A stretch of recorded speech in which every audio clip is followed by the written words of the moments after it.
Interior start કરતા પહેલા civil site visit કરવી ખૂબ જ જરૂરી છે, કેમ કે તમારી એક મિસ્ટેક તમારો લાખોનો ખર્ચ વધારી શકે છે.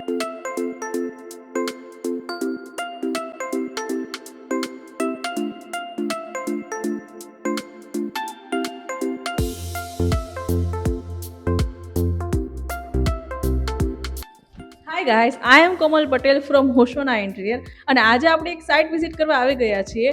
તો સાઇટ વિઝિટ કરતા પહેલા સિવિલ કયું ચેક કરવું એ આજે આપણે જોઈશું. હું જ્યારે કોઈ નવો પ્રોજેક્ટ ચાલુ કરું ને ત્યારે એક ચેકલિસ્ટ બનાવું છું, કેમ કે સિવિલ વર્ક ચેક કરવું ખૂબ જ જરૂરી છે અને એ ચેકલિસ્ટ મારું બહુ હાઈ લેવલનું છે.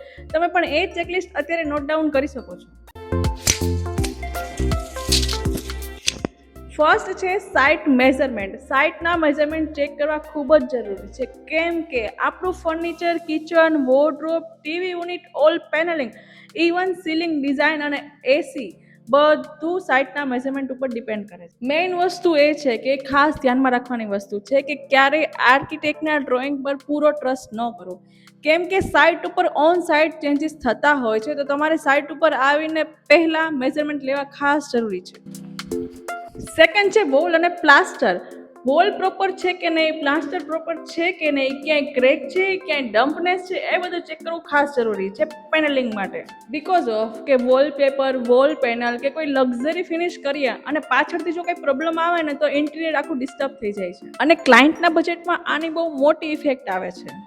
હવે મોસ્ટ ઇમ્પોર્ટન્ટ છે switch board. Existing switch board, wall point, AC point એ બધા ચેક કરવા ખૂબ જ જરૂરી છે. ફર્નિચર ફાઇનલ કરતા પહેલા સ્વિચ બોર્ડ કાઉન્ટ કરવા ખૂબ જ જરૂરી છે, કેમ કે ટી યુનિટમાં કેટલા સ્વિચ બોર્ડ આવવાના છે, કિચનમાં કેટલા એમ્પ્લાયસી સ્વિચ બોર્ડ લાગવાના છે, કેટલા મોડ્યુલ સ્વિચ બોર્ડ લાગવાના છે, એ બધું ચેક કરવું ખૂબ જરૂરી છે. કેમ કે જો આફ્ટર પેનલિંગ સ્વિચ બોર્ડના લોકેશન ચેન્જ થાય ને તો કટિંગ, ફિનિશિંગ અને એક્સ્ટ્રા કોસ્ટ ઇન્ટિરિયર માટે હેડેક બની જાય છે. હવે નેક્સ્ટ ચેક કરીશું plumbing. Kitchen, sink, WC, wash basin, shower, આ બધું પ્લમ્બિંગ ચેક કરવું ખૂબ જ જરૂરી છે. અને ક્યારેક ડાઇનિંગ એરિયામાં વોશ બેસિન નથી આપેલી તો આપણે એની પ્લમ્બિંગ લાઈન નિયર બાયથી લેવી પડે છે. બટ મેઇન ઇમ્પોર્ટન્ટ થિંગ એ છે કે એ પ્લમ્બિંગ લાઈન તો જ આવે જો ટાઇલ્સ લાગેલી ના હોય. બાથરૂમમાં વોટરપ્રૂફિંગ અને સ્લોપ ચેક કરવું ખૂબ જ જરૂરી છે, કેમ કે ક્યારેક વોટર લીકેજના કારણે બ્યુટીફુલ ઇન્ટિરિયર એક્સપેન્સિવ બાથરૂમનો લુક બગાડી શકે છે. Now come to most important point, beam અને કોલમ. બીમ અને કોલમની પોઝિશન ચેક કરવી ખૂબ જ જરૂરી છે. બની શકે કે તમને જે ડ્રોઈંગ ફાઇલ મળેલી છે આર્કિટેક્ટની એમાં બીમ અને કોલમની પોઝિશન આપેલી હોય, પણ ક્યારેક સાઇટ ઉપર એ પોઝિશન ચેન્જ થાય છે તો તમારે સાઇટ ઉપર એકવાર બીમ અને કોલમની પોઝિશન અને સાઇઝ જોવા માટે આવવું જ પડે. ખાસ કરીને બીમની સાઇઝ ચેક કરવી ખૂબ જ જરૂરી છે, કેમ કે સીલિંગ ડિઝાઇન કર્યા પછી જ્યારે આપણને ખબર પડે ને કે સાઇટ ઉપર બીમ તો હાઇડ જ નથી થતા અને એ પછીના લેવલના અપડાઉન ચેન્જિંગ આપણી પૂરી સીલિંગના ક્રિએટિવ ડિઝાઇનને ચેન્જ કરી શકે.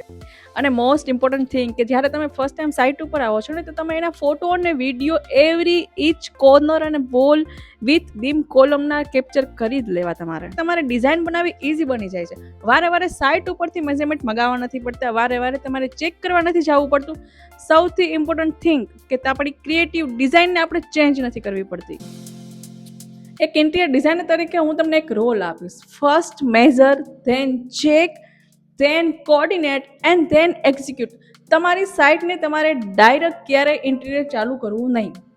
એક નાની સિવિલ મિસ્ટેક ઇન્ટિરિયર ઉપર બહુ મોટી ઇફેક્ટ આપે છે. તો ઇન્ટિરિયર ખાલી કોઈ ફર્નિચર કે કલર ઉપર ડિપેન્ડન્ટ નથી. એક બ્યુટીફુલ ઇન્ટિરિયરનું સ્ટાર્ટિંગ એકચ્યુઅલ સાઇટ ઇન્સ્પેક્શન અને પ્રોપર સિવિલ સાઇટ વિઝિટથી ચાલુ થાય છે.